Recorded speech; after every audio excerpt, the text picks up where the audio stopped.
पहलवानी से लेकर धरना प्रदर्शन तक, ऐसा रहा खेल रत्न पुरस्कार लौटाने वाली विनेश फोगाट का करियर। भारत की दिग्गज पहलवान विनेश फोगाट ने मेजर ध्यानचंद खेल रत्न पुरस्कार लौटाने का ऐलान कर दिया है। उन्होंने साथ ही अर्जुन पुरस्कार भी सरकार को वापस कर दिया है। भारतीय कुश्ती संघ के पूर्व अध्यक्ष बृजभूषण शरण सिंह के खिलाफ धरना प्रदर्शन में अहम भूमिका निभाने वाली विनेश के इस कदम ने सबको चौंका दिया है। वह भारत की बेहतरीन खिलाड़ियों में एक हैं और उन्होंने 3 राष्ट्रमंडल खेलों में स्वर्ण जीते हैं। वह ऐसा करने वाली इकलौती भारतीय महिला पहलवान हैं। विनेश ने बड़े बड़े टूर्नामेंट में देश का नाम रोशन किया। उन्होंने राष्ट्रमंडल खेलों के अलावा एशियाई खेल, विश्व चैंपियनशिप और एशियाई चैंपियनशिप में तिरंगा लहराया है। इस साल 18 जनवरी को जब पहलवान दिल्ली के जंतर मंतर पर धरने पर बैठे तो पूरा देश हिल गया। महिला खिलाड़ियों ने बृजभूषण पर यौन उत्पीड़न का आरोप लगाया था। मामला बढ़ा तो बृजभूषण को अपनी कुर्सी गंवानी पड़ी।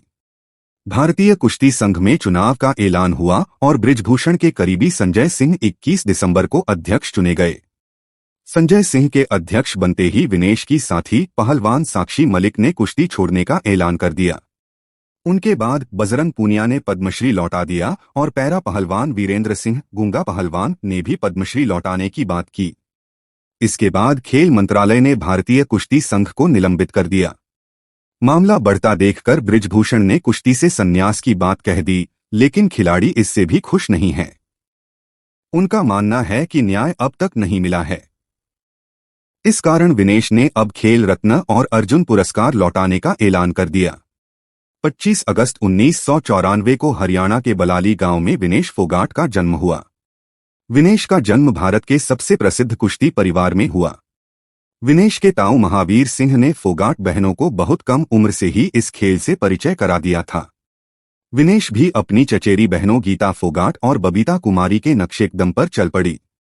महज 9 साल की उम्र में विनेश के पिता का अचानक निधन हो गया था। विनेश के ताऊ जी ने अपनी बेटियों विनेश को भी कुश्ती सिखानी शुरू की।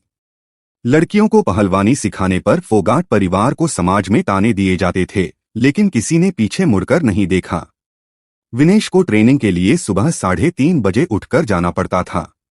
बचपन से ही बिना ट्रेनिंग के घंटों की गिनती किए बिना लगातार प्रैक्टिस करती थीं। गलती होने पर मार भी पड़ती। ट्रेनिंग के बाद वह स्कूल भी जाती, जहां थकान के कारण वह क्लासरूम में सो जाया करती थीं।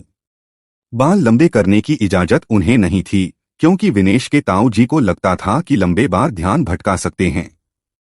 2014 कॉमनवेल्थ गेम्स में विनेश फोगाट ने अपना पहला बड़ा अंतर्राष्ट्रीय खिताब जीता। उन्होंने स्वर्ण जीता तो ओलंपिक खेलों में कदम रखने के लिए आत्मविश्वास बढ़ा। फिर 2016 रियो ओलंपिक के क्वार्टर फाइनल में जगह बना ली।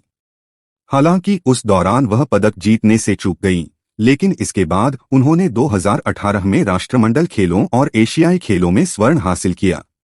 नूर सुल्तान में पहला विश्व चैंपियनशिप पदक हासिल किया और इससे पहले एशियाई कुश्ती चैंपियनशिप में कांस्य पदक जीतकर सभी को हैरान कर दिया। 2021 एशियाई चैंपियनशिप में अपना पहला स्वर्ण पदक जीता। टोक्यो ओलंपिक का हिस्सा बनी। साथ ही राष्ट्रमंडल खेल 2022 में लगातार तीसरी बार स्वर्ण पदक अपने नाम किया है।